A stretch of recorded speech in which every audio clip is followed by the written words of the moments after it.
Gentlemen, thank you again. Lit Champs, we back at it. Week 3, man. 3 weeks, man. I know when we first started this, man, Jock was like, I don't know if I could do this, man. Now he's the number one, the MVP. We got Manny Fresh back in the building this week and Troy Sweat. Kellen couldn't be with us, but I thank everybody for listening in. Great reviews from last week. Book 2. Now this week we're going to finalize everything in book 3 and just bust it up and discuss, how we felt about the entire book in itself. Again, I'm Mr. Lit, Trey Hadrick, here to, discuss If I Only Would Have Known by Faith Borkowsky, where we're talking about reading instruction and how children learn how to read. So, gentlemen, thank you again.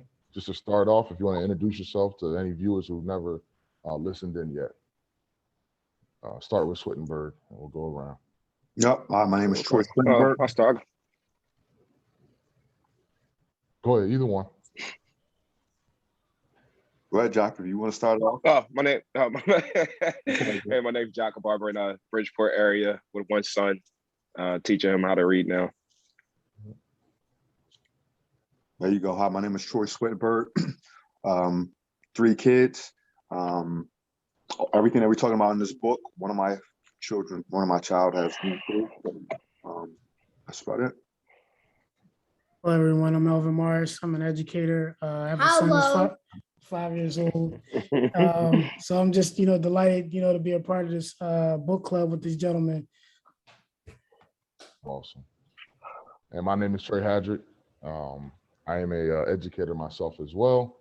And I'm just enjoying this time that we're learning how to, teach reading properly, in my opinion, from experience. So as we get into book 3, gentlemen, this is the one about the library, and how the mom went to the library and met the librarian. They talked about phonics and decoding. What's something that stuck out to you just from right away? Like, I know they talked about reading out loud to kids. What are other things that stuck with you when you read the book? Well, the first thing that stuck out to me is, like they've been mentioning all throughout the book, decodable books, knowing that they're available, knowing that they're accessible in the schools, knowing that they can be a part of the curriculum if it allows it to be, or whatever. So that decodable book part, those couple of pages that was in there, that's what most stuck out to me in the readings for book 3. Anybody else? I'm gonna comment on that. Number 1 was decodable books for sure, but just the systematic system, the system with the whole decoding of the books, so that stuck out to me as well, and made me want to look into it a little bit more. And Manny? Just to repeat what the gentleman said, the fact that the decodable books, but also more importantly, the interventions that are being, used, the fact that, the student was using the intervention in the class. What was being done in the classroom was also being done by the teacher, the intervention teacher, which there's nothing changed. If you're using the same intervention or the same plans inside the classroom, the student is not learning. There's nothing being changed to actually support the student. So, great feedback. And one thing for me, when we talk about decodable books, I thought that was very important, because that's like a foreign term, especially in our community, right? Now, we're still saying sight words and we don't even know what decodable book is, right? And, learning from that chapter when it talks about decodable books and knowing like they're the training wheels on a bike. They're not the ultimate, end all be all, but it's the way to get you going, right? You get them training wheels on that bicycle, you learn how to ride and you take them off and you keep going. Something that stuck out to me also was you're talking about the brain, that's important to me. As all y'all know, I had concussions in college, right? And in football. So the brain is so important to me because of the fear of how it can affect you. But then when you learn from the beginning, how important it is to study the brain when a child is, first born and going through, 1-year-old, 2-year-old, stages and, going to 5, 6 when you get into school. I thought that was amazing, right? Talking about studying the brain, and ask. Go ahead, John, what are you going to say? No, like you reading in the book how they was talking about the MRI and how it affected the left hemisphere of the brain. The brain development was you can do a lot of training with your brain is with just reading, you know, a lot of muscle exercising with just reading consistently as well. So it was informative. Yeah, and that's the thing. Like a lot of people don't think about that. And when we think about trauma, when we think about issues, right, that all affects the brain, right? So when we're trying to think about the development and we're not, you know, adding in, you know, just well, you can read. No, well, what about other aspects that affect the child, right? We know in our community there's a lot of trauma. There's a lot of hereditary and generational concerns that affect how we learn, right? So if we're not doing a proper way, like finding the phonics and decoding books to help children read, they're going to be distracted so quick anyway, right? Because there's so much other things happening that influence how their brain operates, you know, on an everyday. So just to me, that was so, you know, important to think about. You know, I also, what do you think about like reading out loud to kids? I thought that was a very important part, you know, for even parents who can't read themselves. Yeah. I would say, you know, when you're Yeah, reading out, I was gonna say, you know, reading out loud with your kids is very important, you know, because even if your child is older or younger, but the fact that, you know, you may be able to pick up if your child is having difficulties pronouncing words. And so you're able to say, okay, this is where we need to practice. This is where we need to, you know, find support for a child to be able to start to put words together. You know, so, you know, that was something that stood out to me, you know, reading in the book. What were you going to say? Yeah, even with the book stating how when kids are frustrated and they're not reading very well, we may, you know, fall back from reading because they're stressed out or getting headaches and stuff like that, when we should be trying to be like more fun with it. Like it was saying, like either taking pages or taking sentences and let you read them, you know, going back and forth and reading at the same time.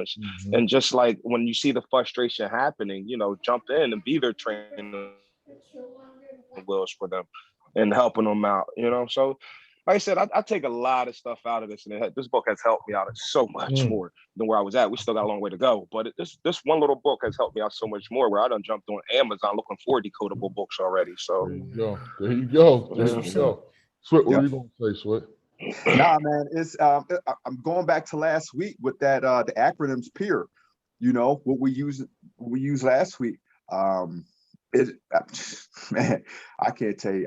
I'm at a loss for words when it comes to you know this conversation. Yeah, I mean, like Jock said, I can piggyback off of him and Melvin. Just, you know, it's just so much, and it's unbelievable that is transpiring, how it breaks down this way. You know, like how why wouldn't a lot of these things be implemented already? Like I said, we already have studies upon studies.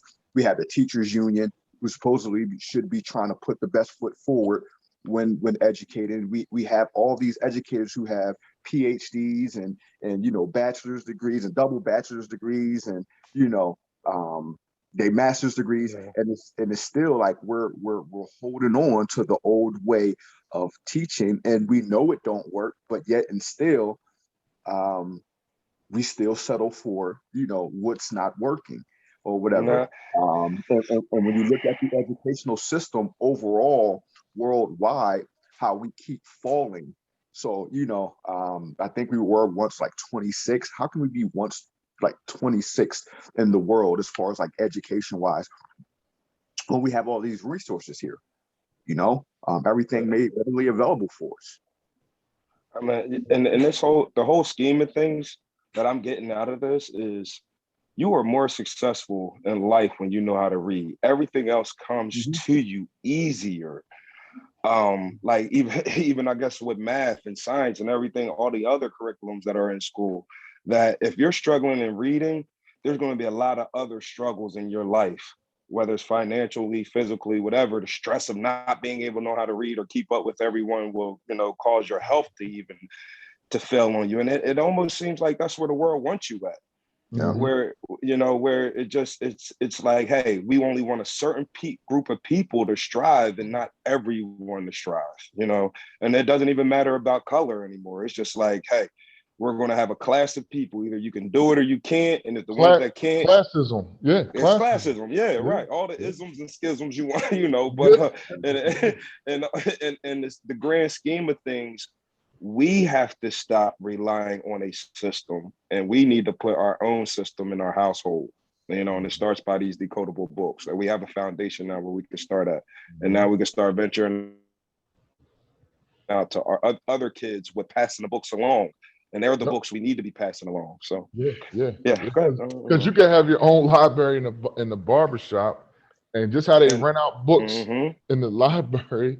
If you say, you know what, I'm putting decodable books here, and most of these kids are going to come to you every week or every 2 weeks, right? You know how often you see children in the shop, and it's like, okay, you owe me a book. If you want to, Trey, to be honest, I really didn't get into decodable books until we started talking about this and your son with Nesto, and knowing, like, so I know there's thousands of other parents out here not fully aware of these books. Right here, and that is the foundation of our kids starting kindergarten. We was talking about the kindergarten thing, where some schools may not even be teaching. I know where my son went to, they ain't had no decodable books in there, So, like I said, I think we need, as parents, as fathers, as mothers, and concerning people that don't even have kids, we need to start for Christmas, for birthdays, getting out these books, because they don't cost much. No, they do not cost much. No, so, and it's a necessity. It goes back to what you said about life survival skills, right? Like that's important, and then tying it into what Swit said earlier about the peer method, right? Where you prompt, you evaluate, you expand, and you repeat. When you do that with decodable books, you're giving them like steroids and reading, you know what I mean? You add that and decodable books, it's like bang, you know what I'm saying? Now I can be successful into whatever endeavor I want to, but I think confidence. And confidence. The confidence goes, and that goes into the counseling stuff, as I always said last week, man. So I think overall, I mean, it's constant as we look at it. Some of the things we talk about this week might even be repetitive, and that's a good thing, right? Because it shows that it's showing the consistency that it needs to be at the pediatrician, at the nursery school teacher, and at the library, right? We need to make sure that everybody is on one accord. And to me, as we say in our community, at the barbershop, right? If you add that in, that's another person who should know this, because we're coming across all these children, and then that will go to the parents, because they just don't know. We don't know about decodable books. That's the reality. And I have degrees, right? And I didn't know anything about decodable books. So just imagine, right? And I always say, when we talked earlier about the people with PhDs and everything, please don't judge me by my degrees. Judge me by how much I can teach others, right? Don't judge me. I think it's such a struggle, because we get on these pedestals, and I got a PhD, and I'm Dr. So-and-so, and and that can't teach nothing. Come on, like granted, that's a personal attainment and a personal goal, and that's tremendous, and you deserve it, just like I deserve a little kudos for it. But at the end of the day, that's not what it's about. It's more about what you're able to do with those degrees, right? And if that's what it's not happening, we need to look at these statistics and say, what are we going to do different, right? What is the school going to do different to? I mean, I don't know. Well, we already know the schools are not going to do it, because for one, from what I think I know, maybe not full story, but when they have a lack of reading or lack of kids that are on that level, they get funding for this stuff. So it almost seems like they're more care about the funding over providing the proper education. So talking about the schools, right? I know one of the questions we were looking at was about like explicit systemic phonics programs, right? And what should parents be seeing in the classroom? I know that was talked about in that chapter. Like, what should parents be seeing happening in the class if you're going there? So you can say, like, if you don't know much, like, well, this is not happening in my child. Because Jock, as you said, in your son's kindergarten, wherever that school was, you were like, this wasn't happening there.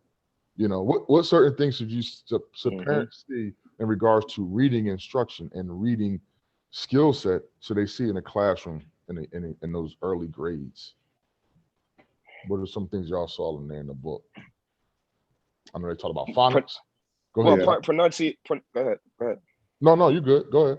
Oh, just like the pronunciation of where they were saying, I think it was like down and how, like how, the code, like it's a whole code to the pronunciation of letters or the sounds of letters or something like The that. sound of letters. The sounds of letters. Yeah. Slowing down.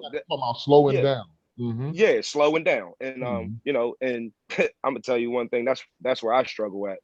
For individually, just knowing that code and when the word gets bigger or how to use it and how to flip it. So like, yeah, so what I see it affecting me, it's going to affect my son if I don't understand it and don't see it going on in the schools and stuff like that. So like I said, it's making me want to educate myself a little further, Mm-hmm. and just so I can be more impactful to him. Yeah. Something you said last week too, unless somebody else is going to comment.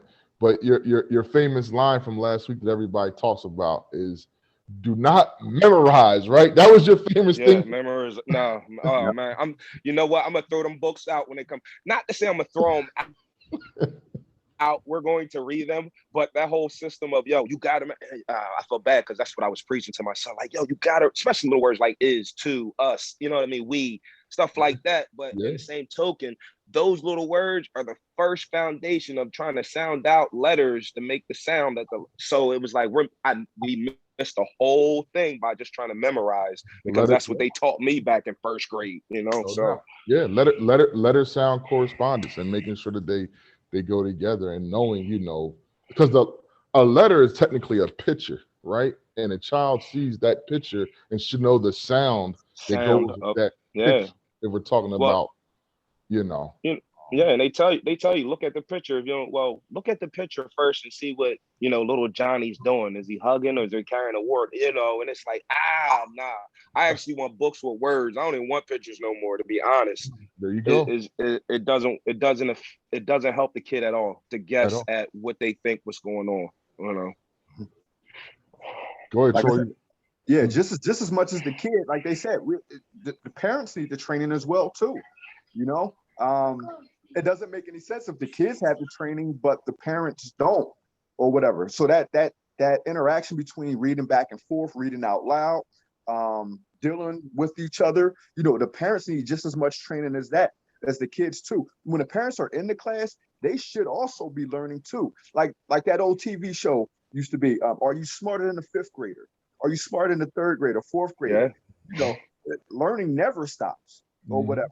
Like I said, what was taught in third grade when we were coming up shouldn't be the same things now that's taught in third grade. They shouldn't be learning the same way now. Technology they say technology every 10 years double or whatever. That's only going to speed up as, AI gets involved and, quantum physics jumps in and we start doing other things like that too. So the most important thing is, as that kid learns, the parents learn along with the kids so they know what to look for. That's the hardest part. It is. That's the hardest part, Sweat. That's great. That's hard for parents now. Yeah. For one, the parents that can't read, they are intimidated to even say, I'm struggling like my kid is. Go ahead, Sweat. That's true too. But like I said, they can also learn as the kid go on as well too. I'm not just putting it all on the kid. I'm not just putting it all on the parent. I'm not just putting it all on the teacher. Yeah, I mean, it's that whole life circle of everybody contributing to that kid to ensure that kid is properly, being trained how to read, how to decode words, phonological awareness, peer, using everything. Like I said, it's everybody's job. Yeah, I agree. Melvin, you want to say something? Are you good right now? There's no, because I'm gonna say something. No, I'm good. Okay. Gentlemen touched on pretty much, what I was thinking. Nah. And so I hear the parent involvement. I hear the parents they struggle themselves with reading, right? That's definitely a challenge. But so if we know these things and we're not the top research PhD people, right? But there are people in those shoes, they should be looking at these type of studies and saying, how are we making sure But are they using it? I don't know, Nah, I don't. because parents you send home all this information for a parent to read, right? Or you do certain things and parents don't have a clue. That's why I thought it was important in a book when they talked about audio books, right? So a parent That can was go to good. a library. Yeah, That was big, right? that was Parent can go to good. a library or go somewhere and say, listen, do you have the audio book of, I don't know, I Have a Dream speech by MLK, whatever it is, right? And they can ask for that. And honestly, the parent can listen and learn with their child, even though that parent might not be able to read, right? Agreed. Because we know for 100%, and everybody knows this, on the audio side, there's a lot of people who can listen and repeat, even on music, right? You listen and repeat songs, but struggle with reading. So we know audio definitely works because people can can listen and hear a song, know the lyrics, get the information, understand what is the concept being taught in that song. So that's for that same thing for that child. When you get that audio book early on with a parent could learn certain things as they're going through and you're reading, man. And I think it's, Now I don't know how effective this may be, but another thing that I do now is like leave the captions on TV if I'm watching TV, just to get the fluency and just pronunciation of words and just being just so there's so many little things that I've came up with reading this book, like driving along in the car, me and my son just picking out things and we're spelling them together and I'm doing it with him.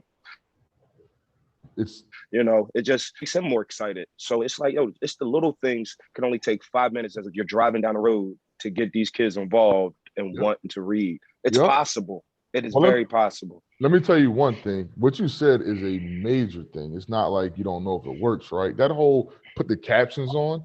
If you put the captions on and have the audio on is one thing. If you put the captions on and then turn the audio off, man, you really that's major. Yeah, because then you gotta really think about that one. That's a whole other aspect, right? That's why I said there's so many ways that we can do this thing, man. But we gotta be willing. I am done letting other people teach my kids. Now, I'm not saying I'm done like that in a sense, but in a sense, I gotta be more involved. I gotta stop blaming other people. I don't know what other people are teaching. I'm not in the classroom with my son 24/7.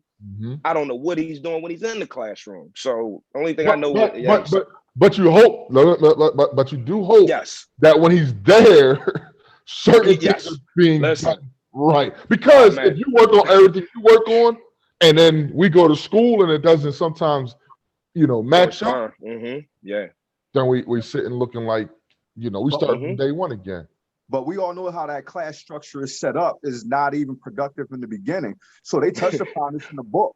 Should we put kids with similar grades, learning grades together versus with similar, learning styles together? I was saying that. It says skills and needs. Versus levels. Skills and needs. So if you already starting them off with kids with skills up here and skills down here, you're already failing the child, because now that child that's up here, he now has to wait for that kid that's down here to come dumb down. Or whatever. Or if you teaching about this kid up here, this kid right here now is getting left behind, and the gap is getting even wider and wider, or whatever. So he's even more intimidated. Yeah. So this book poses a lot of questions that need to be answered as well. Just with the librarian, she challenged the librarian as well as too. Like, are you going to hold any classes? Are you going to put this out there? Are you going to train parents? Like, if those questions wasn't asked, would that librarian even would have exposed, or would he even have promoted, thinking about going to her superiors to enact something that's going to transpire later on? You know what? Someone asked me something like that on Twitter once, right? So they said, like, well, what do you do for parents? And they're like, do you have the answer? Like, the individual was really challenging me, like, and I enjoyed it. Like, like Jock and I, we talked about it. People come at you, that sharpens your sword, and that just makes you aware that you know what you're talking about. And I said to the individual, I said, parents need to know the right questions to ask to even get the right answer. We can't just say, here's a tool. Like, ask these questions, right? You know how often, if you don't know the question to ask, like, I know they talk sometimes at restaurants, right? They got the hidden menu, quote unquote. And if you don't know to ask, do y'all got the vegetarian menu? They're not going to get, like, if you don't know these questions, you're never going to get those answers, man. And it's just like having, preparation and having the proper tools to fight a battle for your child. Yeah, they locked up. What they're doing is locking up the keys to success in reading, and that's basically what I feel like it's being done. If you're letting someone else, and I'm not saying all teaching is bad, but if you're letting the system continuously teach your kid, they're locking things away from them that can eventually be detrimental to their whole life. Mm-hmm. So we have to, like I said, I'm putting it strictly on parents now. Like, we have to get involved in knowing like these books are out there. Because if we don't know it, I'm sure, like I said, 80% of our parents and friends don't know these books are out there. Or may have heard it and just was just like, oh, where did no one, like you said, the question is next, where do you get these books from? Yeah. Where you know what I mean? Like, and I know they mentioned like Dr. Seuss and different things, and I know over the course of the last, from my knowledge, a couple of years, there's been questions about Dr. Seuss on like a racial thing, right? But as far as the learning aspect, that is those type of books, right? And we like, that's why sometimes, as much as people don't want to hear it, but if a child could read certain lyrics to a song, not explicit on the negative side, right? But could read, there are that decoding stuff when things are rhyming, right? Like how the lady said, bat and hat, right? You're changing so you have to know the sounds. You have to know the sounds, like the buh and the right. You got to know that. If you don't know that, then it's not gonna be able to change. Like you should be able to go through and put an AT, and it talks about that make believe words, right? Put an AT on a piece of paper and just start putting different letters in front of that AT, and a kid could try their best.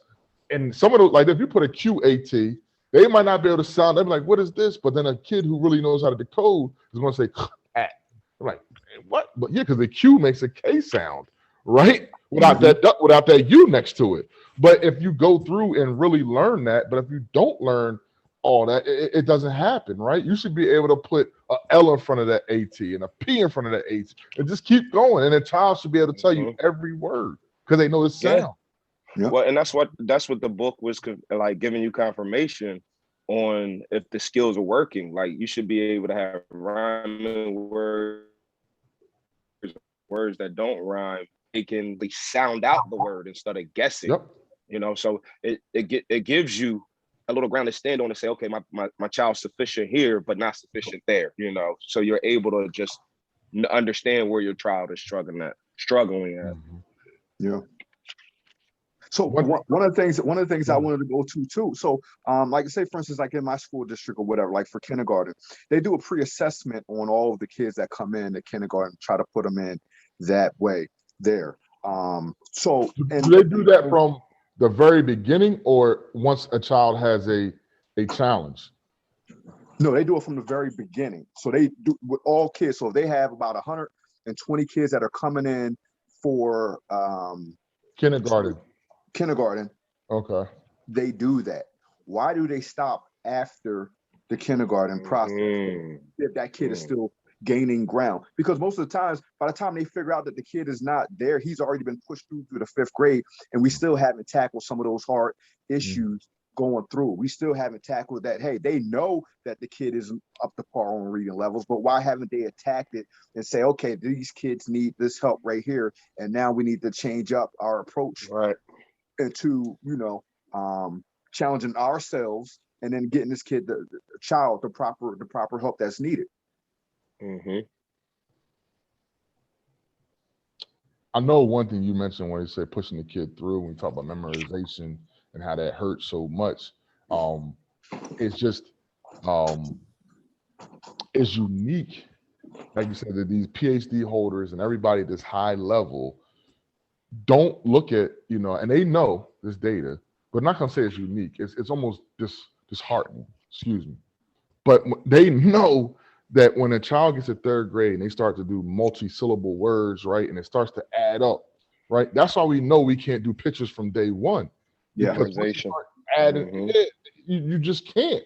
It doesn't make sense. Because those pictures are going to go away. You know how it is as a kid when you got the picture books and then they start doing these little, you reading a 3-chapter book and then there ain't no pictures in there, right?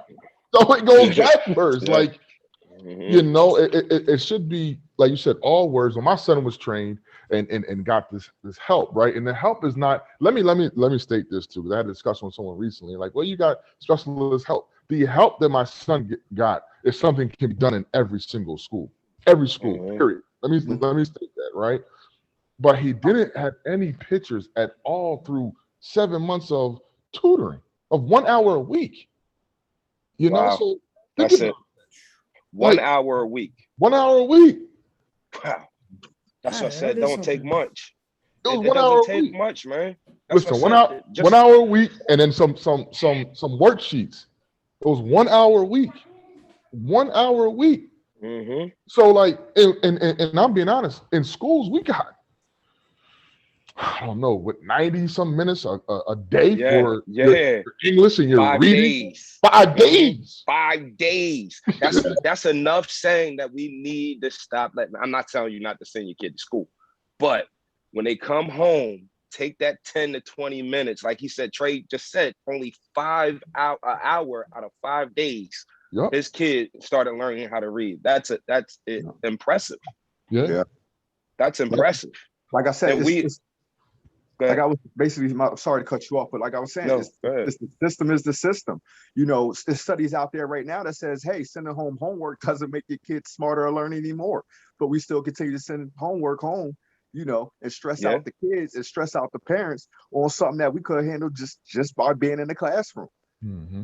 So we're reading this book, and I started thinking about kids that I knew who got homeschooled. The kids that got homeschooled, man, flew right through it, right? And then I started thinking about like, when I teach my son in the house how to do things, he catches on just like that. You know what I mean? And because I'm teaching him the important things, you know, straight from the start, where, you know, kids, you knowing how your kid brain works and how they catch on certain things faster than others, you know, they can get lulled to sleep in class because they're not teaching the kid what keeps the kid's brain activated in school. So by the time they get to the point where he needs the notes, he probably sleep already, you know? And just to read this little sentence in this book, it says, apparently the science of reading has not been enough to change reading instructions in most schools. That's crazy. The science of reading doesn't even change the curriculum in most schools, and it's backed by science. So with that being said, we got to be very careful with these schools. Or like you said, ask the questions when we putting our kids in there and being involved in these schools. Yeah. I mean, and that right there, and that makes you question, like, why is this happening, right? Like, if the science of reading doesn't work, you know, to change things, like, we're losing. I mean, we're going to lose. Look over the last 18 months what the science did. Granted, whether people agree with it or not during this whole COVID thing, but it made changes. Because they knew certain things, right? It was mask, no mask. It was constantly changing because of the science that they were following, whether it's right, wrong, or a different conspiracy. Just right. But our reading stuff has been going the same exact direction. And the science of reading is more over like 30 years, 40, I would say 30 some plus years of studying. That's heavy. And it's not changing anything, right? And when you think about that, I mean, I don't know. I think about mental health. I think about literacy, you know, and I know you're a counselor. So I know when you think about your students and literacy and the kids who are having meltdowns, I can almost bet it goes hand in hand. Tell me, Melvin, give me some feedback on that. Like, what's your thoughts on that? No, I mean, I agree. I mean, you know, I'll speak coming off experience of working at my previous job where you had kids that are in their teens. If they're not able to learn how to read, there's going to be distractions, you know, just so they won't be able to, so they won't have to participate. So those are some things that, like you said, you know, behavior goes hand in hand with, you know, students not being able to read or just having difficulties in the classroom. And it just makes sense, you know. Excuse me, it just makes sense, man. And you know, it goes back to, yes, parents need to get involved and to control the situation for their child, 1000%, right? I 100% believe that. But as Switch said, on the circle of life, the circle of education, everybody plays a part. right? So others, if you're going to say it's mandatory that children have to attend school because parents will get fined if children don't go to school, right? All these things with truancy, you got to give me a product, right? If I have to pay taxes and I have to send my child to school, you got to give me something that makes sense and that works on the level of what we're reading right now, right? We're reading this book here, and as Jock said, I think in week 1, this book is written on a 3rd grade level, right? Like this is a little kid book, but there's so much in here that we understand from reading this. Like it's no excuses, man. Even like I said, the make believe words and the slow down, like you said earlier about the stuff, Jock, when you're reading like how to pronunciate things and know like when it's the OW is slow or the OW is down, right? Like what letters go with that. That's all part of the code, man. Like you won't know it. You just won't know it. The author was good when she did this book too, and how she did it in the form of the skill level of reading it, because like even with parents, if they start seeing a whole page of words, it's like, oh, I ain't got time for that. I got to go do this. I got to go do that. So even like I said, she was brilliant when she even did this. And that's how I realized like, yo, my son should be able to read this book here. Mm-hmm. You know what I mean? But yeah, much kudos to her. And I think that's important, and as we wrap up, this is our last week of our review. Just your thoughts, man. Like what are your thoughts, the overall? I mean, just collecting everything we've learned, everything we discussed, I know we talk about it every week, but it's just like a wrap up. Like what are some things we can give to the people? I know Jock says, take control of your child's education, right? Look for certain, like what are some tangible? We need tangible stuff because people give advice and it's like, be the best advocate. Now I'm a best advocate, my kid's the best. I want that's an advocate, but we need tangible things that people can do. Like what are things that people can do, for their child at home and in school? Me personally, for me, I'm gonna say parents reading out loud to their kids and reading together and letting our community know about decodable books. I think that's a good foundation to start with. Reading out loud to your child, or reading together out loud to your child, on any level, right? So we can make sure we know what's going on, and then Googling, because we can say Google, because that's the world we live in, right? Google decodable books per your child's maybe age, not necessarily grade, and see where that is and see where they are. Grade level, but that's that level book stuff is where, like the lady said in the book, that's good. I did grade. Yeah, but you could do it by age, and see where that is. Because when we say skills and needs rather than levels, we got to start promoting that, like skills and like what is the need? Like Switch said earlier, he and I are both former football players, right? We all know this, but there's never in a weight room where there's a guy who could bench press 300 pounds working out with a guy who can only bench press 150. You get what I'm saying? Like they put the people together, which 150 and 150 were together and they built together. And then those 150s got to 180 together, right? And they got to 190 together. And then that 300 went with a 300 so they can get, and it never made it like I'm better than, it was never that, right? It was done so it grew. And growth, man, we need to see growth, because it hurts both kids. The kid who might be a little bit more advanced at the moment and the kid who's not. It's hurting both of them, man. So it just, any thoughts? What are some tangible things to give to people? You're looking for results and accountability. A lot of these people, man, we always talk about, these people get paid to do their jobs. Are they actually really doing their jobs? To revert back to like last week, are these teachers getting trained or are they seeking training outside of, the 8 to 5, 7 to 5 time period in which they in the classroom? Are they getting these, are they getting extra development outside of the classroom? Are the people who are in charge of holding these people accountable, are they actually physically holding these people accountable or whatever? We need to see results as parents and as educators, or as me, just a regular person being in the community or whatever. Once you see something that doesn't seem right with your child or somebody else's child, you should attack it right there and then. Do not wait. That's one of the things I learned from this book. Do not wait for the help to come. You have to go out there and get that help for that kid. Start asking questions. What do you do if you're in a community where there's not a tutoring company, right? There's not a literacy tutor or literacy agency. Like, what do you do? What do you do? Man, you see what the parent did. She went to the library, and it was based off because what she heard from her pediatrician, but also the teacher.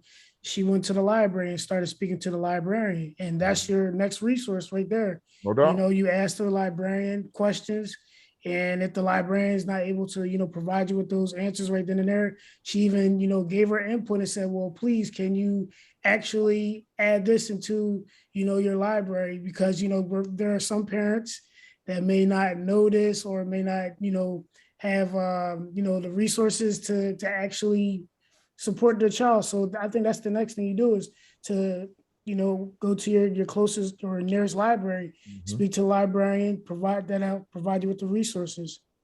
Yeah, I agree with that. Our community resources, like even parent to parenting, like we do have parents that can teach kids how to read. I know a few parents.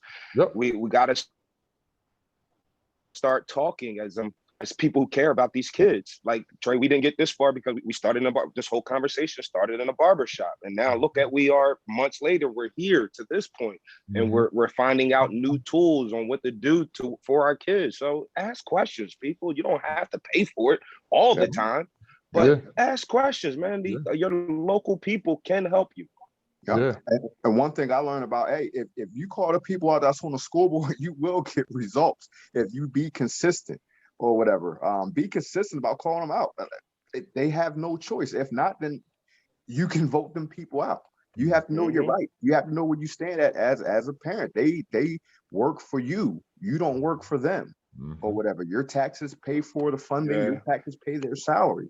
So call those people out that's in charge when you don't get the results that you see. It make it seem like we're so scared to hold people accountable for their jobs now. They don't, and like you say, at the end of the day, we pay these people to do this stuff. Get involved, like responsibility and accountability. It's our responsibility to hold these people accountable for our kids' sake, for our sake. So true, and I think that's so important, right? The accountability factor changes the game, right? Because now that you have knowledge from a little book, right? We'll say this over and over. Get this book. If I only would have known by Faith Borkowsky. There are other books out there. Just one thing I can say from reading this book is because of the level that is written on, as Jock said, it's not a million words. You can see it right here. If I got to get close to the screen, right? It does have pictures in there actually just to help with the eye, right? As Jock said, you don't want to have a book with a million words in it. And you're like, I can't read that right now. Like, we read this book. Actually, we did on a span of 3 weeks. We could have done it in 1 week, to be honest with you. And just did a one session, but we did that just to, break it down and constantly have a, consistent discussion. But I mean, it's just no excuse, right? And honestly, educators, right? I'm an educator. I'm gonna say this as well. Educators, if you're out there, grab this book, because majority of educators are parents. So that makes you feel some way. We say we care about these kids. We often hear people say, those kids are my children and that. Well, you got to do what you would do for your own child, right? We say these statements all the time. Like, these are my children in this classroom. Are they? If your child was struggling, what would you do? Right. You got to do everything necessary. Listen, man, if these are my children or this is my, we say these things. Coaches say, everybody. What would you do? Sometimes you got to be humble. Like, I don't know the answer. Help me. Yeah. Help me, man. Like, this is not nothing to play with. This is the future. This is the livelihood, man. Like, we can't keep being upset about violence. We can't be upset about drugs. We can't be upset of none of this stuff if we're not going to fix a mandatory system that is supposed to help. Man, maybe all that would stop if our kids were efficient in reading. Yeah, it probably would put a damage in that. It won't wipe it out. It ain't gonna wipe it out. That's not what I'm saying. But I bet you it'll help a lot of these younger kids who are out there running reckless because they're struggling in the classroom. No, 100%. So they don't want to be there. They don't want to be there. They don't, and like they said in the book too, about once the child gets to the point where they're getting comfortable and confident. I think after the decodable books, when they're training wheels then you find books they want, right? So if you're not comfortable in the classroom, maybe you can read a little bit, but you're not learning about yourself, your culture. You're not learning about things that interest you, right? We all have to do this. And parents got to grab these books too, because I know Jock's on Parent University. I'm not knocking none of that. Right? We got to make sure we do that, Parent right? University. Yo, that's it. Yo, I just my man Justo. man, My I man just feel Justo like Collins says that Parent University, man. But I just feel like parents shouldn't leave it in everybody else's hands. I think we gotten away with letting everyone else teach our kids, letting TV teach our kids, letting the internet teach our kids. Mm-hmm. No, but I mean it's important. And that's something honestly that Justo Collins Cropper, one of my good friends, we talk about this. He holds me accountable more than many people out here. And I've been blessed to have a lot of friends and associates, but Justo is one of the people I will stand on this. And I say this during this moment purposely because he talks about Parent University all the time. And it just goes hand in hand to what you say, Jock, right? About parents, right? And they need these tools, right? Because once you have them, there's not like now, Jock, as we can see with you, and it's not like that we're watching you, but you just say it all the time, right? Because you put it right in place. As soon as you learn this stuff, it's impossible to go back and not do it. Like it's impossible because it's right stuff. You know. Go ahead. What you want to say? I just said it's basically challenging. This book right here is pretty much the blueprint on what you need to kind of get your kid up and running along with yourself, asking the right questions. How many people knew that starting with your pediatrician, you know, they could discover like a dyslexia aspect of everything? Right. Like, I didn't know that. They go there and take them like when a kid see if he's doing okay, see if he's in the 30th percentile, 100th percentile, and then they just walk out. They don't ask those extra questions or whatever. How many people know going there that, you know, like we talked about earlier, decodable books and you know what words to do, and how many people even know to talk to the librarian? Yeah, she can be an asset to you versus a liability. You know, most of the time they just walk. People know where the library at. They just walk past the library and just say, hey. Most of the time they say, hey, did you grab a book? Or, you know, did you take your book back? But they don't really investigate. They don't really talk to the librarian. They don't really talk to, you know, the pediatrician on, you know, things like language literacy and dyslexia and everything else. They're a valuable asset. Like I said, that circle of life, man, involves everybody that's involved in your kid life from start to finish. Yes. I know my next question when I go to school is to ask if they got decodable books in his library. Yeah. I know that's my next question to ask them, though. Yeah. And can my kids take them home? Right. Yeah. You know? Yeah. You know how those ones we ain't sending back. No, it's like, no. Oh man. No, but that's how we have to look at it, right? Not the action in itself, but to understand how, you know, important those books are, right? You know, if I could tell you this is going to teach a kid, because there's no parent, I don't care if a parent struggles with reading, and I said this before, there's no parent who sends a child to school who doesn't hope that their child comes home learning how to read. That's they want them to be better, man. Yeah. Even people with PhDs, if they said I got my PhD at 35, I hope my kid gets it at 25. Like everybody wants it to be better, right? So it's not about your education, your economic, anything. It's about making it better. And that parent who we would say is on the low education totem pole, right? As far as attainment, they still want their child to have the skill set. Yep. So what are we doing? Yep. And just to piggyback off of that, Trey, too, I remember us talking about something about a year ago. We was looking at the studies. We had some documentations over or whatever, and we was looking at a low performing school to a high performing school. And one of the things that correlated with it is that regardless of what your social economic part is, or where you live at, or where you stay, or whatever, how affluent you are, the percentages still remain the same. And I think it was roughly around like 20% of the students are going to have these disabilities. Or having that. They're having that. Or having them. And if the school's not doing the right thing, those numbers are going to be. Yeah. So the preconception is that, hey, these failing schools have this problem, when in actuality, it's the affluent schools that's having these problems too. It's the middle tier, blue ribbon schools that's having these problems. It's everybody that's having these problems, you know, but it's just how we're attacking them and what resources we're going to have to kind of figure it out and come to some type of resolution. Hey, Like I said, this is a global issue. This is not just not like I said, a color thing. It's not about a money thing. This is a global issue. mm-hmm. Everybody's affected, or they know someone in their family affected with reading. And Manny, what were you going to say? You were about to say something. I know you got caught off in the enthusiasm.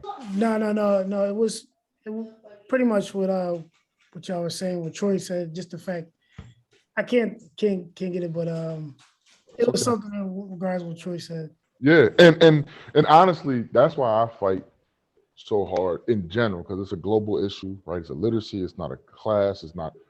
But I would say that the difference is some people who have the funds to go get the extra help.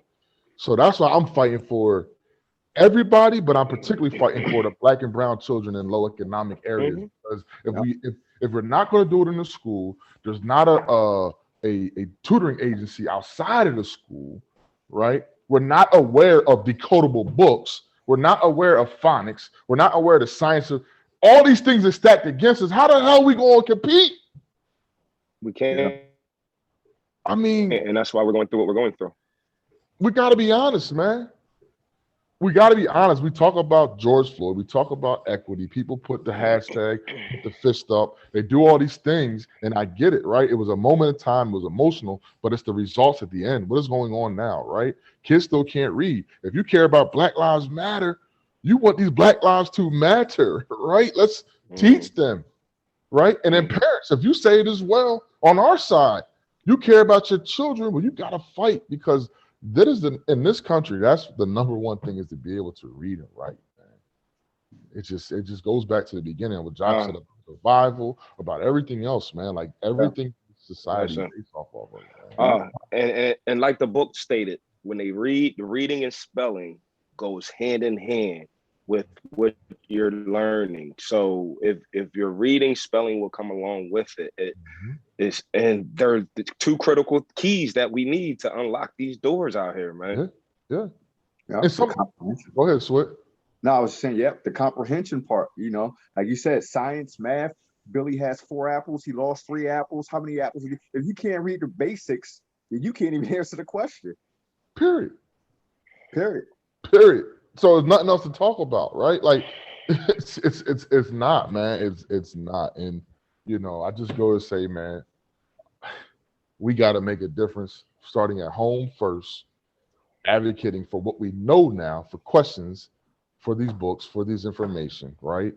To make a difference for these children, right? Because the reality is, like I said, I'm not saying I'm not here for everybody. I'm here for everybody, right? Because I don't care, Black, brown, white, whatever. You can't read, I want to fight for you to be able to read.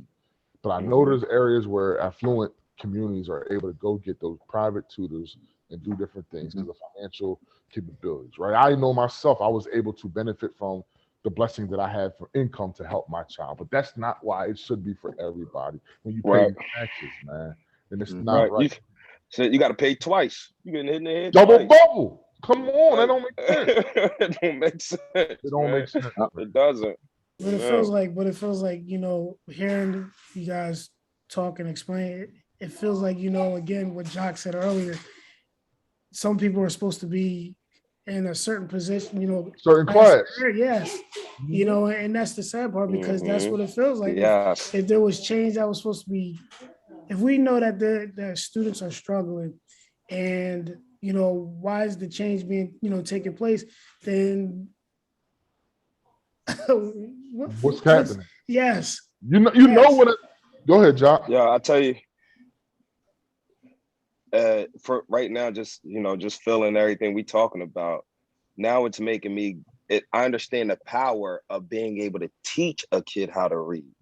That will change your local community, the world, period. When you're able to teach a kid how to read. So that's something I got to hold myself accountable. This is how I feel right now. I have to be able to start teaching kids how to read now. That's my job. Just like Mr. Lick came along, and that's your job. That's my job now. And as a father, is not just my kid, but every other kid that walks in, or my grandkids that come in.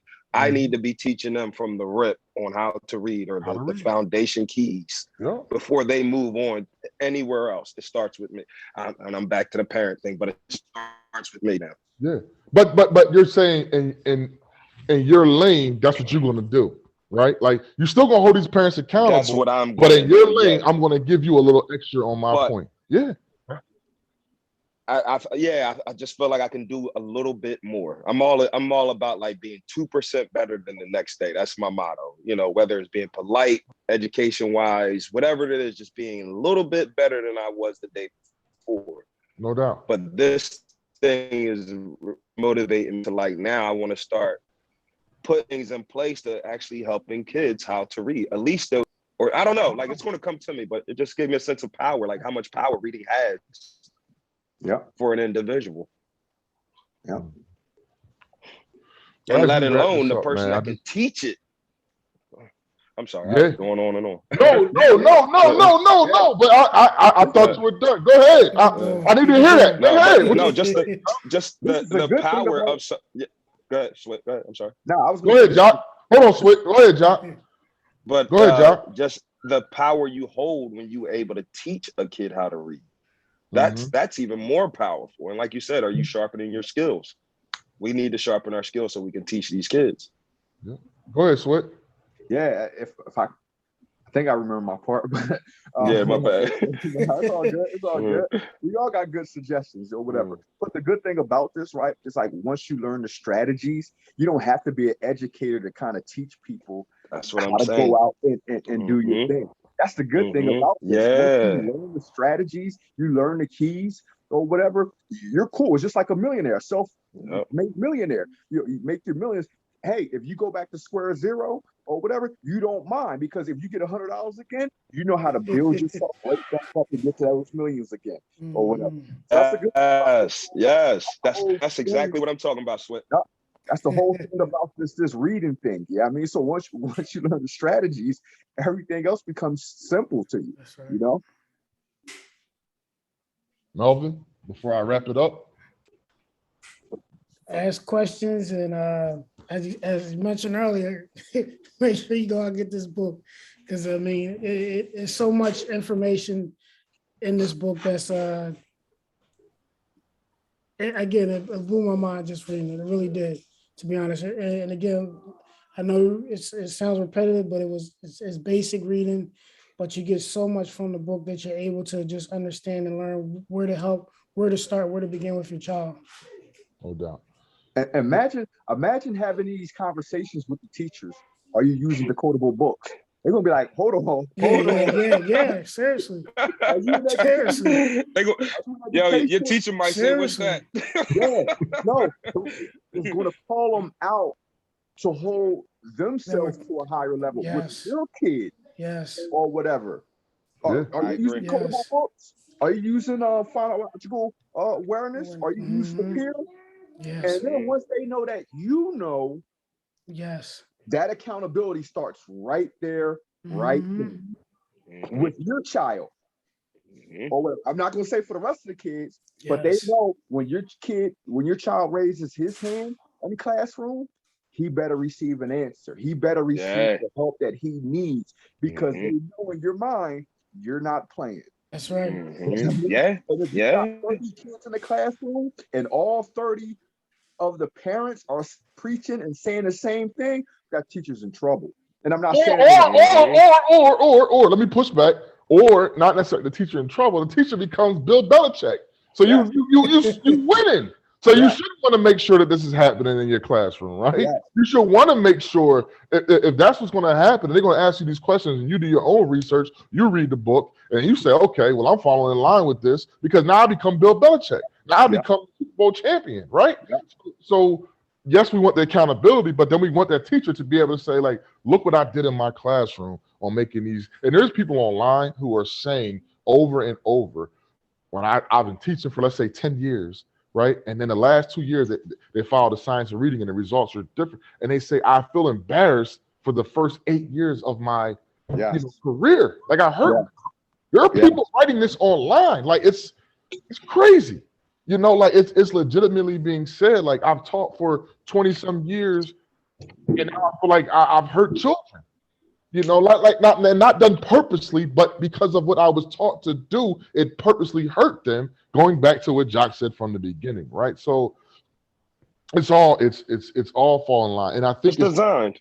it's, It's designed. It's it's gotta be. designed, man.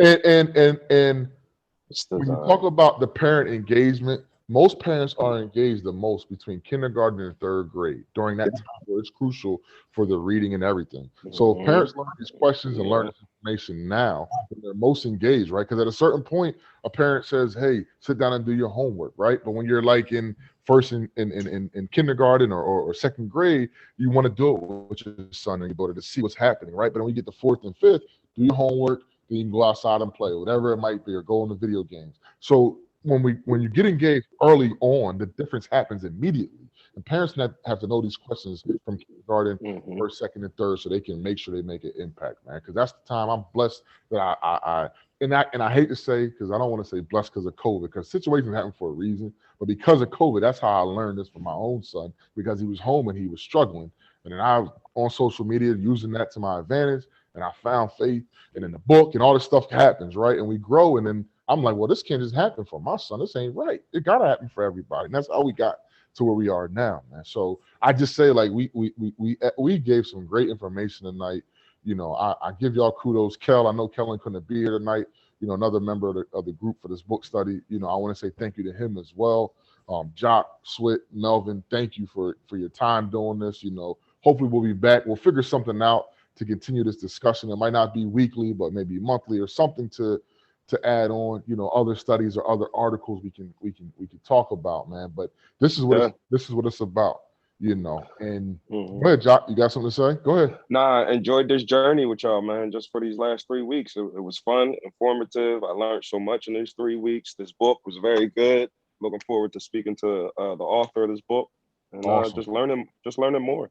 Awesome, man. I mean, I just thank y'all for believing in me, right? I know when I say, yo, we're gonna do a book study, just buy in with me, man. All of y'all looked at me like, all right, well, but really in the back of your head, like, what the hell does this got me doing? What we about to do? But I said, I got time for this. Yeah, that's what you put in the one text. On my day off. I ain't got time. On my day off, they're gonna have me. I said, I got you, man.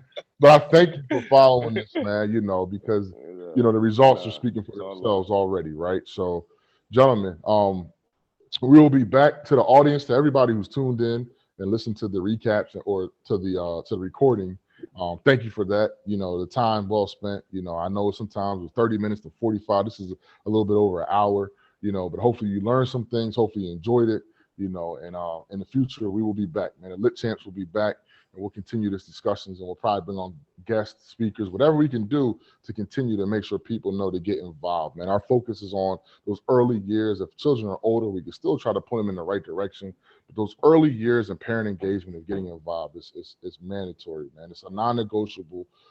It's mandatory, and you don't have to have a PhD. You don't. I mean, I don't want to say don't graduate from high school, but I'm gonna be honest. You ain't got to be a graduate from high school. You have to be a parent who cares, and here are some tools to give you. So we're going to continue these discussions. I just want to say thank y'all again, and talk to everyone soon. Take care.